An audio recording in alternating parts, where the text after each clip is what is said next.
Aku pikir cuma ngecek suhu di gudang pendingin restoran. Tapi pas nyorot senter ke tumpukan daging beku, ada jari tangan yang keluar dari sela-selanya.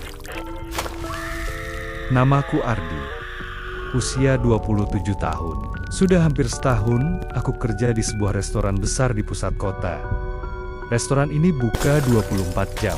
Shift malam biasanya tenang hanya aku. Satu koki merangkap kasir, dan satu petugas kebersihan. Sisanya gelap dan sepi. Kerjaanku di malam hari sederhana, cek stok bahan, pastikan semua mesin pendingin berjalan normal. Dan kalau ada barang yang habis, catat untuk belanja besok. Biasanya, suara yang menemaniku cuma dengungan mesin, denting piring dari area cuci, dan kadang suara langkah kaki petugas kebersihan. Tapi malam itu lain. Jam 1:30, telepon dari chef kepala masuk. Suaranya terdengar tergesa dan tegang. Ardi, monitor suhu gudang besar aneh. Dari -20 derajat, naik mendadak ke -12. Kalau nggak dicek, daging bisa rusak. Tolong kamu lihat sekarang.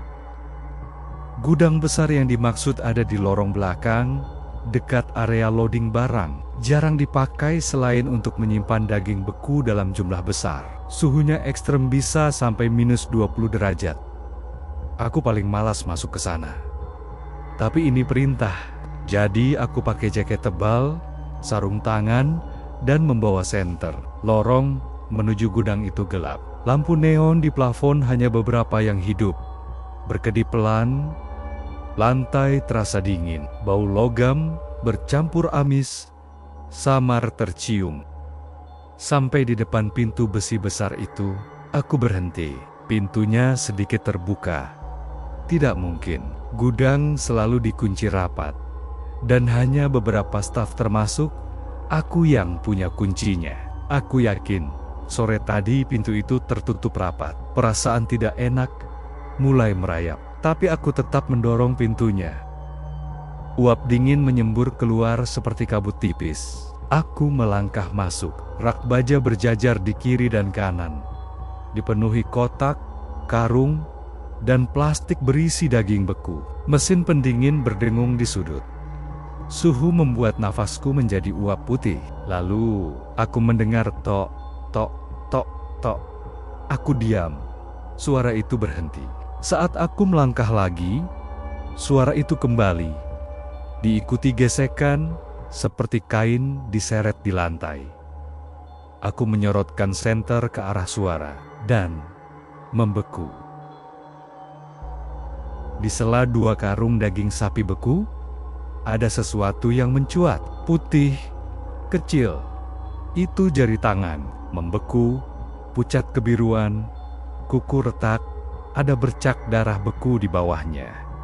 Lalu, jari itu bergerak, menekuk seolah memanggilku. Tanganku gemetar, aku mencoba meyakinkan diri kalau itu mungkin cuma properti atau boneka. Tapi restoran ini tak pernah punya hal seperti itu. Kemudian, terdengar suara lirih, serak, terputus-putus. Tolong, dingin. Aku mendekat. Karung daging itu berat, tapi aku geser sedikit. Di baliknya, wajah seorang pria terlihat. Bibir membiru, mata setengah terbuka. Dia masih hidup. Aku panik. Tunggu. Jangan bergerak. Aku berlari keluar gudang, mencari siapa saja. Tapi lorong belakang kosong. Hati disaku hanya mengeluarkan suara statik. Saat mencoba lagi, samar-samar terdengar suara napas berat. Lalu seperti suara seseorang berbisik cepat. Aku tak mengerti kata-katanya. Aku kembali ke gudang. Tapi, wajah itu sudah hilang. Karung-karung kembali tersusun rapi. Jantungku berdegup keras. Aku melihat sesuatu di lantai goresan di atas es beku. Tulisan itu berbunyi, "Masih hidup." Aku menelan ludah, menyorot ke seluruh ruangan. Bercak darah beku kecil terlihat membentuk jejak, menuju sudut paling dingin gudang. Aku ikuti sampai di tumpukan daging babi beku yang dibungkus plastik tebal. Aku melihat wajah yang sama, matanya terbuka, menatapku dari balik lapisan es. Mulutnya bergerak tanpa suara. Aku teriak, "Mundur!" Saat itu juga pintu gudang menutup sendiri dengan suara gedebuk keras. Suhu digital di dinding turun cepat. -21, -23, -25 derajat Celcius. Nafasku makin berat. Lampu berkedip dari antara tumpukan daging. Terdengar ketukan 1, 2, 3. Lalu puluhan ketukan dari berbagai arah. Ketukan itu makin keras. Dan kini, dari balik plastik beku wajah-wajah lain mulai terlihat. Ada yang matanya kosong, ada yang bibirnya bergerak seolah berbicara. Salah satunya jelas mengucapkan, "Jangan percaya mereka. Kami dikirim hidup." Kepalaku pusing. Aku ingat sebulan lalu, ada berita pemasok daging restoran ini digerebek karena kasus perdagangan manusia. Beritanya tiba-tiba menghilang. Mesin pendingin meraung dari balik tumpukan. Pria pucat yang pertama kulihat melangkah keluar. Kulitnya penuh retakan es. Matanya menatapku tajam. Aku mau pulang. Tiba-tiba semua lampu padam. Gelap total. Di kegelapan, aku mendengar pintu terbuka. Aku berlari keluar, terhuyung-huyung, jatuh di lorong. Begitu menoleh, pintu gudang tertutup rapat lagi. Paginya, aku ceritakan ke manajer. Dia hanya tersenyum tipis. Gudang itu sudah kosong sejak kemarin. Tak ada stok di dalamnya.